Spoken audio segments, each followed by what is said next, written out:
देखना मेरे अजीजो, हमारी जिंदगी रहे न रहे, लेकिन अल्लाह हय्य व क़य्यूम है। अल्लाह हमेशा से है और हमेशा रहने वाला। लोग ये समझते हैं आज हम पावर में हैं और हम ताकत में हैं, इनको मार देंगे, इनको काट देंगे, सब कर लो, लेकिन अल्लाह तो जिंदा हमेशा रहने वाला है। हमारा वारिस अल्लाह रब्बुल इज्जत है।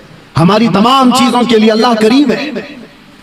हमने जब ये कुरान में पढ़ा वो उफ़व्विदु अमरी इलल्लाह, अल्लाह ने कुरान में सिखाया है कि यूं कहो कि मैंने अपने सारे मामलात अल्लाह के हवाले कर दिए। इन्नल्लाह बसीरुम बिल इबाद, बेशक अल्लाह अपने बंदों को देख रहा है।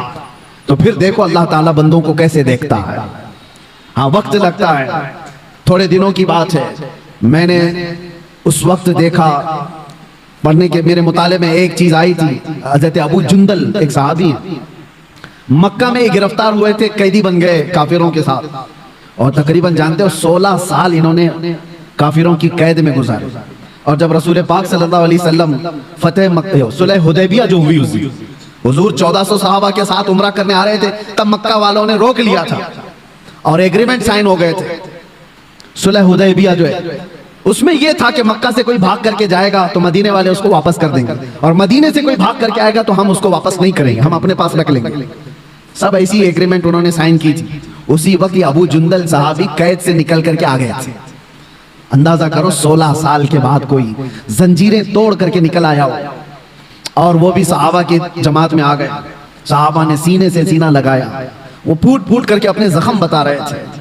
लेकिन कुफ्फार को जैसे ही पता चला हमारा एक कैदी भाग गया है, तो उन्होंने कहा कि अभी अभी हमारा एग्रीमेंट हुआ है कि जो मक्का से भाग कर जाएगा उसको मदीने वाले वापस करेंगे, अबू जुंदल को हमारे पास वापस करो।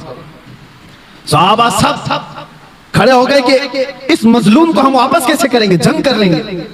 सबकी नजरें हुजूर पाक की तरफ थी कि हुजूर क्या फैसला फरमाए। अबू जुंदल अपने जख्म दिखा दिखा करके सहाबा से कह रहे थे इनके पास वापस भेजोगे मुझे बहुत मारेंगे। तो मक्का के कुफार और मुशरिकीन को हुजूर ने कहा कि अब वो आ गया छोड़ दो, अभी तो हमारी एग्रीमेंट साइन नहीं हुई। तो उन्होंने एग्रीमेंट को खत्म कर दिया और कहा कि अगर ये हमको वापस नहीं किया जाएगा तो हम एग्रीमेंट भी नहीं करेंगे।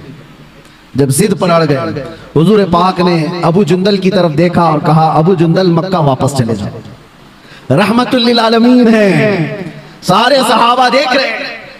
बसा औकात ऐसे हुक्म आएंगे मेरे अजीजों जिंदगी, लोग ये समझते हैं ये तो हमारी तकलीफ पर और तकलीफ आ रही है। वो रहमतुल लिल आलमीन है और 16 साल का कैदी बाहर आया है और हुजूर उसको कहते वापस चले जाओ। दुनिया की नजर तो ये देख रही है कि रहमतुल लिल आलमीन है, वापस इसको कैद में भेज रहे हैं। सारे सहाबा से कहते लड़ लो, इसको वापस निकाल लो, लेकिन तुम नहीं जानते जो रसूलुल्लाह की नजर देख रही है। ये इम्तिहान है हमारा।